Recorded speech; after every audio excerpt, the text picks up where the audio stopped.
And we're going to present 3 awards today, and the first award is called the ASTDA Young Investigator Award, and that's an award that's presented annually to an outstanding investigator in the field of STD who is no more than 5 years beyond fellowship training.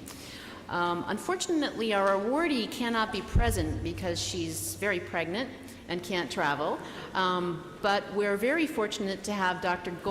Gail Bolin, who I think needs no introduction to this group, here to present the award to Ina Park and also to receive it on her behalf. Gail, let me just pull up the slide. Excellent.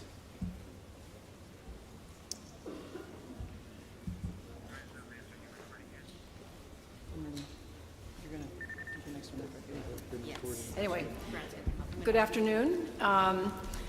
So I feel very privileged to be able to offer this award to Ina Park, as well as, I guess, accept the award. Now I've got to figure out how to get it back to California. But if you don't know, Dr. Park is the chief of the Medical and Scientific Affairs Unit for the Sexually Transmitted Disease Control Program of the California Department of Public Health. And she's also the new co-medical director for the California STD HIV Prevention Training Center.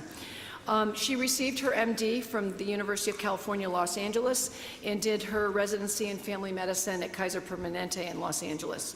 She also has a Master's of Science in Clinical Research from the University of Minnesota and the University of Minnesota School of Public Health.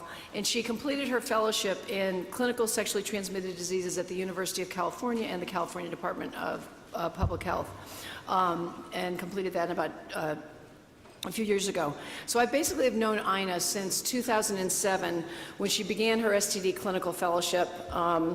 And even before she was doing this fellowship, she also had been recognized by a number of people in her career, both as a medical student. She received the American Medical Women's Association Janet Glasgow Achievement Award, and then during her residency, she received an award from the American Academy of Family Physicians in sort of graduate medical education.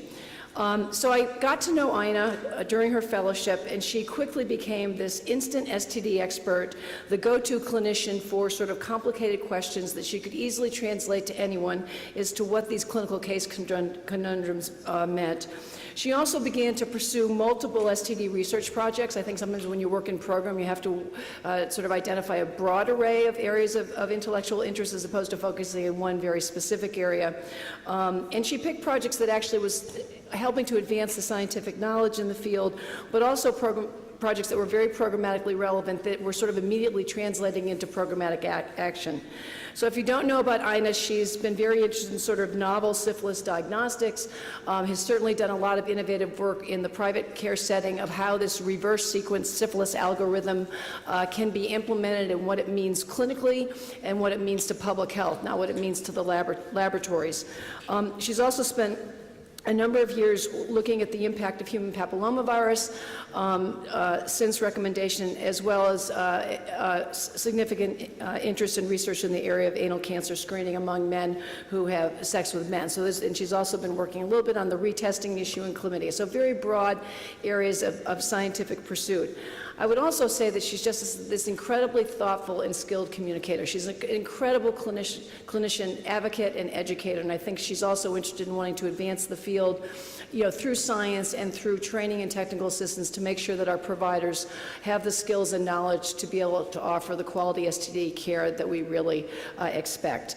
I also have to add, on a personal note, she's probably the most humble and the most positive employee I have ever had. She never said no to anything, and when you work in government, there's a lot of little mundane things that have to be done. Somebody's got to do it, and Ina was always willing to chip in for whatever we needed to have happen. So that is just a unique quality that I think really has made her special.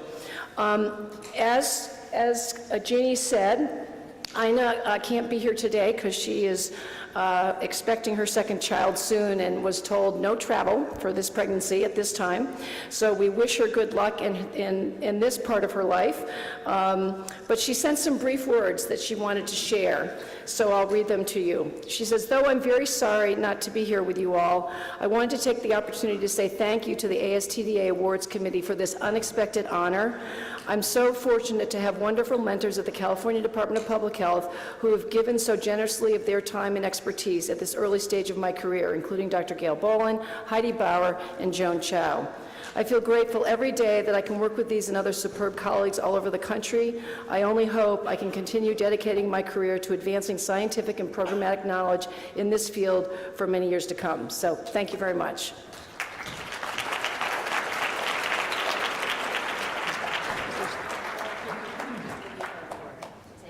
Okay. Get a photo of you with us, if you don't Oh. mind. I need to put it. We'll give you something to take this. Oh. This is the award. So why don't you hold on to that, and we'll get your photo, or I can just hold it as well. It's two pieces, so no problem. Okay, thanks. Great, thanks, Gail. Okay, thank you, Gail. Congratulations, What's up for Ina. you? No, I'm good. Congratulations, Ina.